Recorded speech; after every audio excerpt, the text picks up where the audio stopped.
The Allies have finally captured a German tank for evaluation. This is the German Sturmpanzerwagen A7, or A7. It was the Germans' first tank.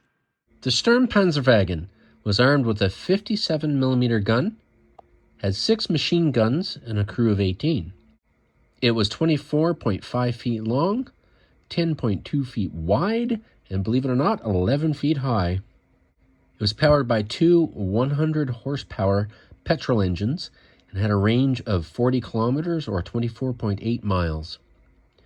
It had a blistering top speed, similar to the British tank of the era, of 8 kilometers an hour or 5 miles per hour. The British Mark I tank was the first tank in history to see combat. The second tank in history to see combat was the French Renault FT-17. The third tank was the German Sturmpanzerwagen A7. The British Bulldog doesn't like this tank very much. It likes to bark at it. One of the great flaws of the tank is the driver's here, and that's their field of view. So, you know, it was a good deal forward where they couldn't see the ground right in front of them. It was so big and unwieldy that the mechanics of it would sometimes break down. It was top heavy, and if it tipped too much, there are great photos of these things on their sides. They get stuck in trenches, you name it. Anyway, not a successful thing. Now as to the build. I had a lot of fun putting this together. A lot of fun. Great tank. The quality of the bricks is excellent. I must note with praise that all of the markings are pad printed. No stickers. The door opens. There's no actual inside, but there's a nice deck there, like in the real tank. There's a door just like that one right here. The 57mm gun moves. 6 machine guns. 2 on each side and 2 on the back move. The hatch opens here.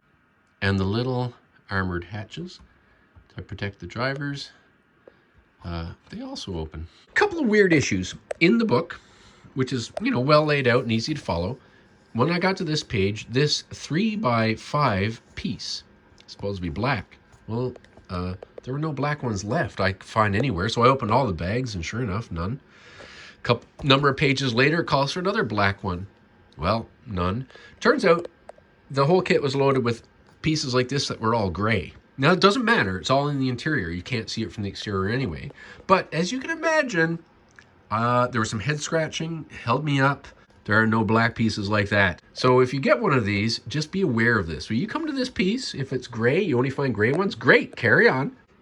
In this illustration, it shows it going onto that stud and that stud. Don't do that. The rear won't sit right down here. It won't sit at the right angle at all. In fact, it goes on the second one right there. Not the front one, the second one, like that. Having said all that, I absolutely love this brick tank. Thank you, Cobi. Thank you, thank you, thank you. This is awesome. Great quality. Rolls nice and freely. This is the guy, 630, that came with the tank. Anyway, the addition of that tank is great for my little World War I themed depot, depends on where you are in the world. I hope you've enjoyed this video. Thanks for watching.